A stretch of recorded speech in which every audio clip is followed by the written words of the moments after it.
This News Update is brought to you by... Hi, I'm Red Plastic Bag. Anyone who knows me knows I don't like cold.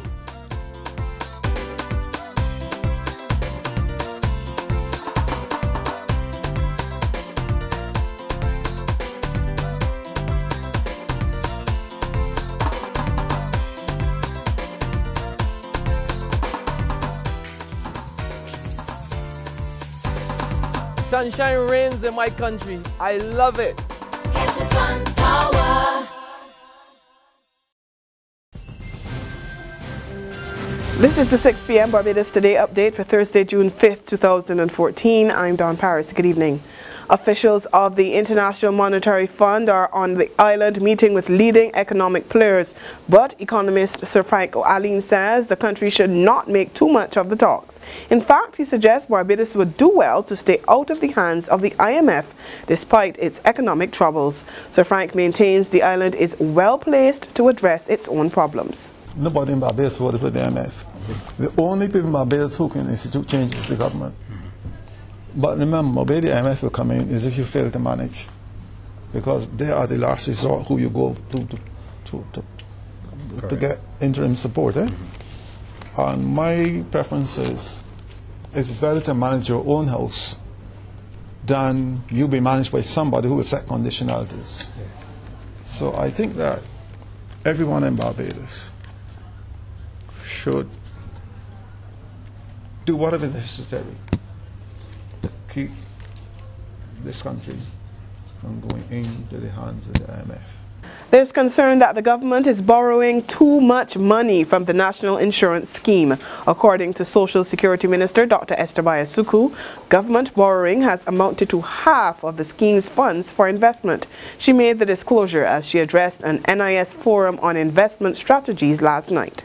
National insurance investments were in line for money market investments, including treasury bills, local and regional equities, and treasury notes.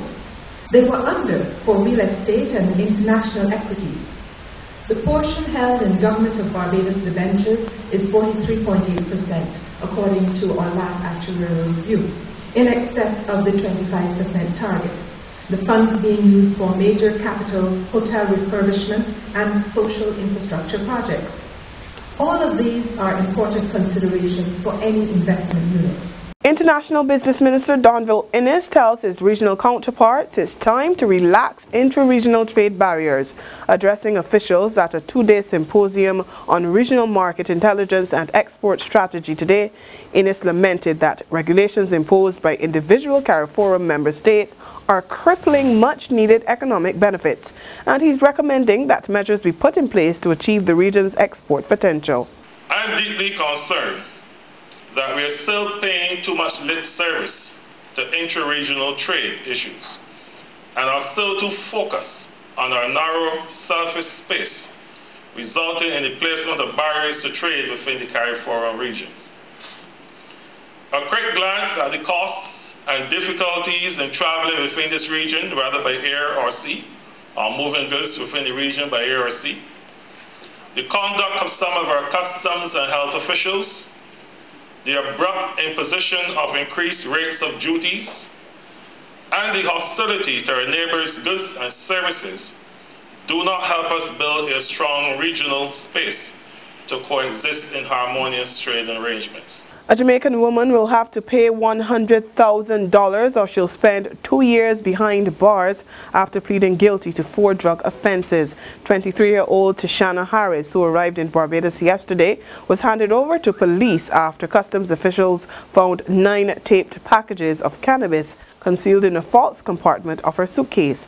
Harris appeared in the Oistins Magistrates Court, where she pleaded guilty to possession with intent to supply, trafficking and importation of 36 pounds of the illegal drug. In sports, West Indies team manager Sir Richie Richardson is supporting a decision by selectors to exclude off-spinner Sunil Narine from the upcoming New Zealand series. Rated one of the best off-spinners in the world, Narine was not considered for selection after he failed to report to a one-week training camp, choosing instead to remain in the Indian Premier League to represent his Kolkata Knight Riders in the finals. Sir Richie defended the decision, saying the player had signed retainer contracts with clear rules and regulations, and the players have to stick to them. There's regional and international news after this short break. My dad means everything to me.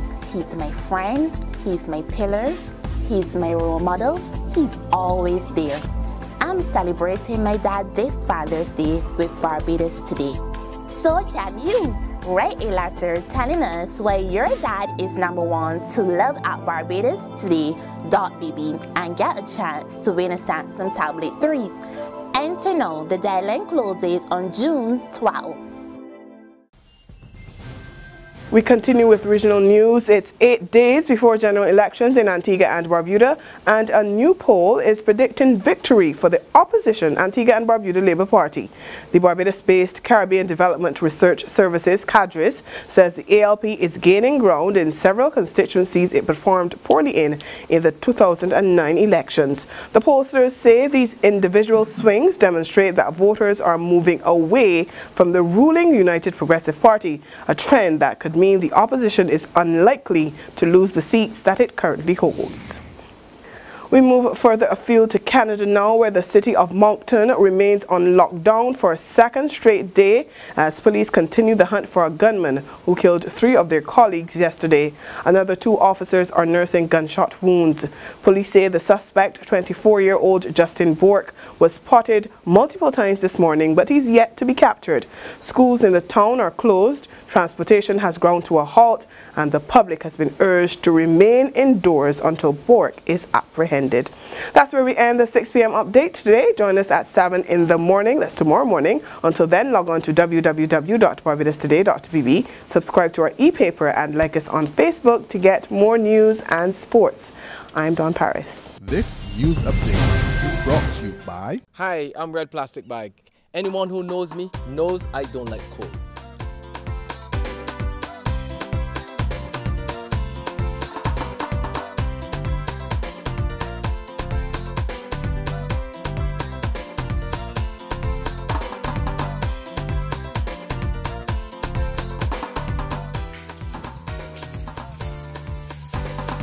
Sunshine reigns in my country. I love it. Catch the sun.